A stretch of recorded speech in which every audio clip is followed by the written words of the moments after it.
Anong klaseng tatay ka sa mga anak mo? Para sa akin, napagtapos ko silang lahat. Kaya masasabi ko pa rin naman ma'am na maayos pa rin yung naging pagpapalaki ko sa kanila. Ako ang nag-aalaga sa kanila. Lahat ng pangangailangan nila. Pag-aaral, pagkain, araw-araw, baon, araw-araw. O yung kailangan nila, yun yung ginagampanan. Ganun. Kapag mahal na ang malalaki, hanggang kaya ko magtrabaho, gagawin ko.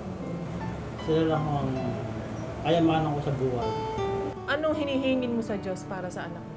Sa totoo lang ma'am, naiyak ako. Kasi ayokong masira yung pamilya ko. Gusto ko buo pa rin kami. Kung nilang darasin yung dinanas ko, simple lang naman ang pangako sa mga anak ko. Ano nangyari sa anak mo? Nagkahiwalay siya. Tapos yun, ako, ito na nga yun.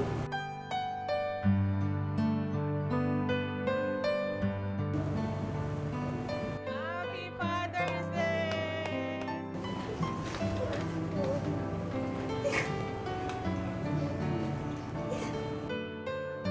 Siya po yung tatay na susubo na lang ang pagkain.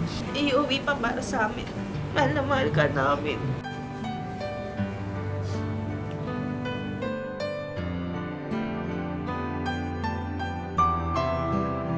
Happy Father's Day, Pa.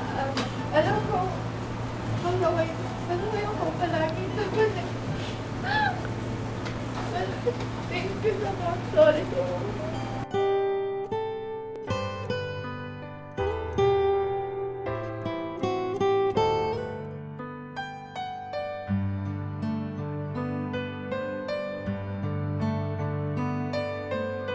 Maraming salamat kasi hindi ko alam to eh. Ngayon ko lang naramdaman to eh. Ang ganito.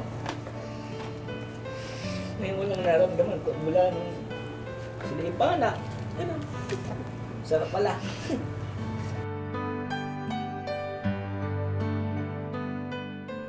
Sorry po sa ginawa po namin. Ayos lang yun ah. Oo. Makakakain ka sa puso.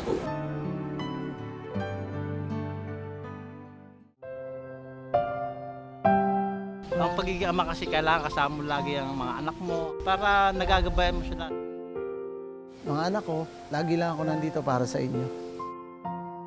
Darating ang panahon na sila magiging magulang. Sana ganun din ang gawin sa kanila ng mga anak nila.